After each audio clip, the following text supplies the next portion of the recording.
menurut saya tuh kalau kita pengen bantu orang, jangan nunggu punya kemampuan. Kalau kita pengen nolong orang, jangan nunggu kita dikasih rezeki yang lebih. Tapi sebaliknya, kalau kita pengen dapat rezeki yang lebih, tolong orang.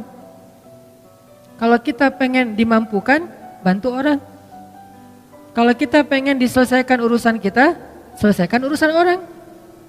Jangan tunggu, gua beresin dulu urusan gua, ntar baru nolong yang lain. Enggak, kebalik. Kalau kita pengen urusan kita cepat beres, cepat diselesain sama Allah, cepat ditolong, cepat dikasih keajaiban, surprise segala macam, ya udah tolong orang dulu. Walaupun kita dalam kondisi susah, justru itu kesempatan buat kita. Karena hadisnya jelas, Nabi SAW mengatakan, "Man kana fi hajati akhi, kana Allahu fi hajati." Siapa yang menyelesaikan hajat saudaranya atau sibuk mengurus hajat saudaranya, Allah juga akan sibuk mengurus hajat dia. Lebih canggih mana nih? Kita nyelesain masalah kita sendiri atau Allah yang nyelesain masalah kita? Allah yang nyelesain masalah kita. Jadi biar Allah yang beresin masalah kita, tugas kita adalah beresin masalah orang lain. Kayak gitu kaidahnya, dan itu bukan hanya hadis motivasi. Saya menjadikan semua ayat dan hadis yang saya tahu itu sebagai konsep berpikir, bukan sekedar hadis motivasi. Baca hadis kemudian memotivasi, ayo tolong orang lain, tapi jadikan itu konsep berpikir. Apa bentuk konsep berpikirnya? Begitu kita punya masalah, nyari orang yang juga sama punya masalah. Lo punya masalah enggak? Enggak ada. Kok enggak sih? Cari. Lo punya masalah enggak? Siapa yang punya masalah tolong DM saya. Siapa yang punya masalah tolong WA saya. Siapa yang punya masalah tolong japri saya. Akhirnya berudul banyak banget kan yang datang. Oh, saya punya masalah, pilih salah satunya yang kita mampu.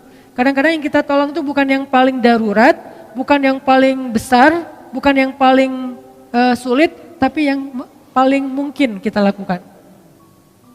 Ini hal yang wajar, jadi kita nggak boleh juga menjudge orang lain, lu kerjaannya bantu yang kecil-kecil, yang receh-receh. Ya siapa tahu dia yang receh tapi ikhlas, dan kita yang mungkin istimewa banget nggak sanggup jaga keikhlasan kita kan. Kayak cerita bab ikhlas kemarin, ada 2 orang beramal, yang satu sholatnya standar, yaitu sholat wajib doang. Yang satu lagi plus qobliyah, ba'diyah, duha, tahajud. Mana lebih baik? Yang plus dong. Wajib plus sunnah. Lebih baik yang plus. Tapi kadang-kadang yang plus ini ujian keikhlasan, ujian rianya juga lumayan luar biasa. Kalau yang standar apa yang mau diriain? Kayak hafalan Al-Quran. Yang satu hafal trikul. Yang satu lagi hafalnya Al-Baqarah, Ali Imran, An-Nisa, Al-Maidah. Wah, setengah Al-Quran, 15 juz. Mana yang lebih utama? Pastinya yang lebih banyak hafalan. Tapi paling banyak hafalan justru ujian rianya lebih berat, lebih besar. Kalau dia baca Quran di dalam sholat, pasti dia akan diuji oleh setan, yuwaswis. Mereka pasti gak bisa ngeralat kalau lu salah. Jadi tenang aja. Karena suratnya di tengah-tengah gitu, dia baca ayat yang saya juga gak terlalu hafal lah, pokoknya di tengah-tengah Quran gitu ya. Contoh yang mungkin yang paling saya sering ulang tuh kayak surat favorit saya, surat Maryam. وَاذْكُرْ فِي الْكِتَابِ مَرْيَمَ إِذِ انْتَبَذَتْ مِنْ أَهْلِهَا. Di belakang tetap diam.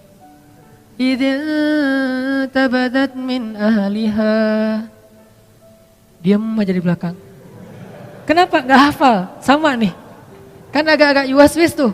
Tuh kan bener, susah emang surat itu, yang lain gak pada hafal. Jadi biasa aja kali gitu.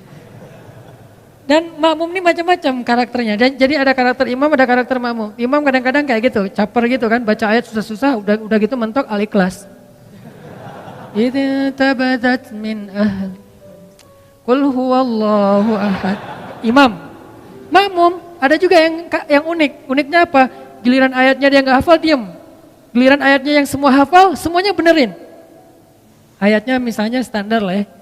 Amma yatasaalun 'anin naba'il 'azim. Serentak satu masjid. Alladzi hum fi mukhtalifun. Wah, serentak semuanya. Kenapa enggak serahin aja di depan? Kan udah ada imam pengganti di belakang teh. Di belakangnya imam. Kenapa enggak dia aja yang benerin? Kenapa semuanya serentak satu shaf pertama hufaz semua itu, hafiz. kebenaran suratnya populer. Kalau giliran suratnya sulit, semuanya diam. Kenapa? Takut ria.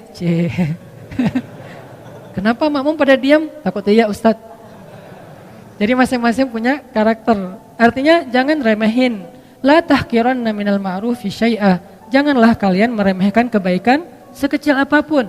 Kadang ada teman kita kebaikannya itu sepele, cuman rapihin sendal doang depan masjid. Cuman meriksa keran doang yang kalau nggak terlalu rapet ngenutupnya dia rapet-rapetin. Tapi amal yang dia lakuin itu karena diremehin orang jadi nggak ada peluang ria. Sedangkan kita amal yang kita lakuin karena berpotensi dipuji oleh orang lain berpotensi juga buat ria. Makanya buat saya sih udah lakuin aja apa yang kita mampu. Tolong orang semampu kita.